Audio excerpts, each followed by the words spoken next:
give us the name of your most authoritative collection of hadiths. I know that unlike the Sunni, where they say Bukhari is flawless, I know that you don't have a view of your own collections that you think they're all flawless. But the most authoritative collection of narrations for the Shia, what is it called? That would be Al-Kafi, Al-Sharif. What year was it compiled? It was compiled during the time of our 12th Imam. Yeah, give us the date. I know the Hijri date is 300 something, Yeah, 300, that means 400. 300 years after the Hijrah, right? Yeah, right. So let's place the Hijrah around 622 AD. So that means you just said, and everyone heard you, so your most authoritative collection of narrations comes from the 10th century, 900s. Yeah. And you don't have a problem with that? So now forget the fact I'm a Christian. Just say I'm someone who's neutral and seeking to decide which religion should I base my trust in. And here you're telling me your understanding of this document called the Quran comes from a collection that's written 300 years after the supposed migration of Muhammad to Medina. But even that migration, the date is dependent on these sources that are centuries removed. So what sources do you have from the lifetime of your prophet that you can document is from his lifetime that I can look to and trust for its historicity? Because a document that comes 100 years later ain't going to help me. I understand. I'll answer that. So the prophet, he said that he left behind two weighty things. How do you know he said that? So you're begging the question. This is known as a mutawatir hadith. There are more than 100 chains. Okay, friend, before I'm not trying to cut you off. This mutawatir chain, you just begged the question. You didn't answer my question. So let's cut to the chase. You're now quoting to me a source that comes 300 years later where it's multiply attested 300 years later. What I'm asking is, show me from the reported time of your prophet that he said this, not from a document or documents where you have multiple people coming centuries later telling you this is what they heard, the generation before them and the generation before them, generation. What evidence do you have from the 7th century your prophet said this? Well, the hadiths that are narrated in Al-Kafi don't all go they don't all go back to the prophet. They go back to the imam. The majority of the hadiths are from our imams, and the imams are direct descendants from the prophet. Can you prove everything they say? It's from. See again, prove what? You keep begging the question. Prove to me these imams are the descendants of Ali by first showing me that Ali existed in the 7th century and married Fatima, not from later sources, but from the first century Hijri. I'm still waiting for because you keep begging the question. Al-Kafi is a compilation of hadith. It's and when did it come again? When did it come? 300 years later. It doesn't matter when it's to you released. It doesn't matter. To us it does, because we're not Muslim. We don't share your assumptions. Prove the validity of your hadith collections that comes 300 years later, that we can trust them to tell us what took place 300 years earlier. So stop begging the question. I'm not a Muslim, so I don't share your assumptions. Prove it. I'm asking for historical data from the time when your prophet supposedly lived. In fact, how do you know he lived in the 7th century? Okay, so like the brother Anamdar said, he said that the Al-Kafi was compiled during the time of the 12th Imam.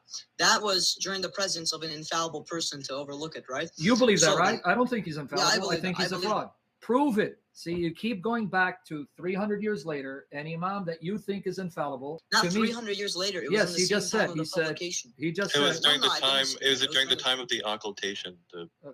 How do you know what time the occultation was? What's your source for that? Where are you getting this from? It's the hadiths from the imams, from the deputies of the imam. Okay. This hadith that you're reading, when was it written? During his time. What's the time? We already went over this in the beginning. Your friend here said, no, it's not 300 years later, and I'm going with your dating. It is 300 years later. So this hadith is 300 years after the hijrah, right? You must understand, we're talking about the imams. We're not talking about the prophet. Yeah, but these imams, the only way you know about them is because of this document that you told me was written down 300 years after the hijrah. So let's try this again. What source do you have from the 7th century telling me that Muhammad existed in the 7th century, migrated to Medina in 622 AD, and he had a son-in-law, Ali? Give me sources from that time period, not 300 years later. What source do you have?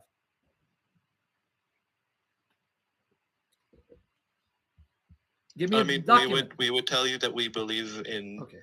We would tell you that we believe in the Quran. We would tell you that we believe. No. We want historical sources. Okay. Let's not all attack each other. Let's be patient. Yes. Excuse me. What's the question? If you're asking me what the question is, then you got to go back and rewind. I was talking to you now. Okay, now let's put the hadith aside. When we go to the Quran, do you believe what the Quran claims for itself? because I'm going to show you some verses, and obviously you're going to say yes. In fact, let me even be more clear, because I know there's some Shia who think that the Quran they have today, I'm not saying all of you believe this, but there are some Shia who actually think the Quran that you have today is not complete. Are you one of those Shias that believe that it's not complete? Be honest. Everything is authority upon us. Every verse is an authority upon us. No, I didn't say that's not what I asked. Friends, let's answer the question that's being asked. I didn't say you reject any verse of the Quran. I said, do you think, as some Shia do, and you know there are Shia who think this, the Quran is incomplete? I didn't say that the Quran you have is not binding on you. Do you think it's incomplete? Okay, if I can go first. Yeah, personally, I believe that the certain interpretations maybe can only be understood through our imams. But I think what we have is, what we have. It's complete. You may have minor changes in haraka, right? Like the fataka sadama, but it's complete in vocabulary, words, that sort of thing. But our understanding of it may be incomplete. Okay, but do you then disagree, as there are some Shia who claim that there were actually statements in the Quran referring to Ali that have been removed? Do you think that there were statements about Ali in the Quran that we don't find today? Yeah, I can give you an example. Okay, hold on. Wait. Say it slowly. You're saying too fast. Yes, you do agree. Yes, you do agree. There were statements about Ali in the Quran that have been removed. Okay. Us Shias, we believe that the tafsir, the understanding of it, is still a part of the Quran in a way. So, us saying we believe in tahrif of Quran, distortion of the Quran, could also imply we believe that the commentary in the Quran was distorted. So, what I've actually understood from the scholar Alama Majlisi when he said something was removed from Imam Ali alayhi salatu wasalam, such as the ayah or the verse that explains that he is the commander of the believers, was removed. I believe that he meant that. Say that slowly. Young man, say that slowly, because you're saying it fast. Okay, you just said that there was an ayah in the Quran saying that Ali is the imam that's removed. So that's a verse that's no longer in the Quran. No. You didn't you completely disregarded what I said towards the end. No, actually, I just repeated what you said. You said there's an ayah, right? You repeated the middle of it. Just repeat it. Okay, just go repeat ahead, finish it again. I said the ayah, Alama Majlisi, he states in his book, one of his books, that in ayah, and by ayah he means tafsir. There was clear tafsir, clear commentary on the Quran for a certain ayah that Imam Ali was supposed to be the caliph. What ayah? But this is tafsir. It doesn't matter what the ayah No, but is. hold on. You just confused it. You just listen to yourself slowly. You just said tafsir of an ayah, but then you said ayah. So now, is the tafsir the ayah, or is it the tafsir of the ayah? If it's the tafsir of the ayah, what ayah? The tafsir can be part of the ayah. Okay. Which ayah? Where is it in the Quran, the ayah that you're saying? I don't know. I'm late. Okay. I don't know. I just know. Okay, that's fine. I'm not trying to pressure you. Okay, that's fine. Okay, because I have read that there are some Shia that do admit there are verses that specifically mention Ali that have been removed. But that's okay. Let's put that aside. No, we still have them. You still have those verses? Yes. About Ali? Yes. In the Quran? Yes. Show me one. Yes, there are many verses about Ali in the Quran. Give me a couple. I'm not. You would like to see. 33. Okay, read 33. Okay, I'll read the second part of it, which goes along with what I'm saying. Verily, Allah intends to keep away from you any impurities of sin, O people of the members, O members of the Prophet's family, and to purify you with thorough purification. See, you just did the very thing I've been asking you to prove. Number one, there it says the Prophet, and it says his family. Okay, and his family. I'm getting there. Apart from these hadiths, how do you know who this Prophet is, and how do you know who the members of his family are? Can you show me that from the Quran? From the Quran? Yes. Not necessarily. So now if you're going to tell me that the family of your prophet means Ali and Fatima and Hassan and Hussein, as opposed to the others, like the Sunnis would argue with you, and I don't care about who's right, that's your debate. What source do you have, and what date is this source that identifies who this prophet is and who are the members of his family? Give me the date of the source that you're going to appeal to. When was it written? What date that tells you who this prophet was and who the members of his family are? The oldest source for this? Yeah, the earliest one you have. Give me the date of it. Kitab Sulaim, and it's earlier than Sahih Bukhari. What's it the came year? out within the first century, 714 AD. Give me the actual source that says it's dated to the 8th century. I'd like to see that. Okay, First century. First century, that's Jesus's time. First century of what? First century of the Islamic calendar. So that's the 8th century. That's 700s. Give me the proof. Yeah. Give me the proof that this manuscript that you have is from that time. Not assertion. Give me the link. Let me see the document. Let me see the actual manuscript, the archaeological data confirming that date.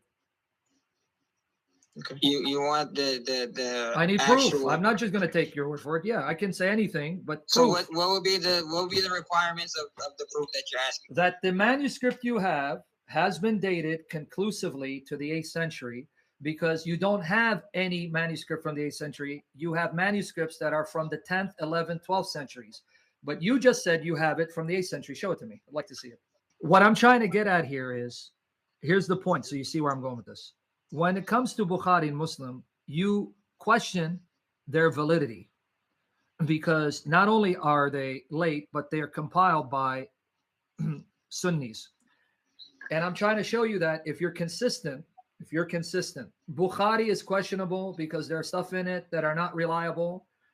Even though the Sunnis say that Bukhari rigorously authenticated the hadiths, so they're completely reliable, you still reject that, because one of the arguments you would use if you're consistent is, well, Bukhari's too late, meaning he comes over 200 years after reported death of Muhammad, for us to trust that everything he narrated is completely authentic. And we're saying exactly the same problem we have with your sources that are just as late, if not later.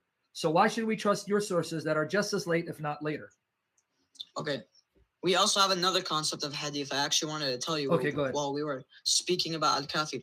A lot of some of our hadith, I don't know about a lot, but I know there is a hadith that are verbally transmitted, orally transmitted. For example, a man says, I heard from my father, who heard from his father, who heard from his father, who heard from his cousin. And those names in that chain, that was verbally transmitted. Where did you get their names? Where do you find their names?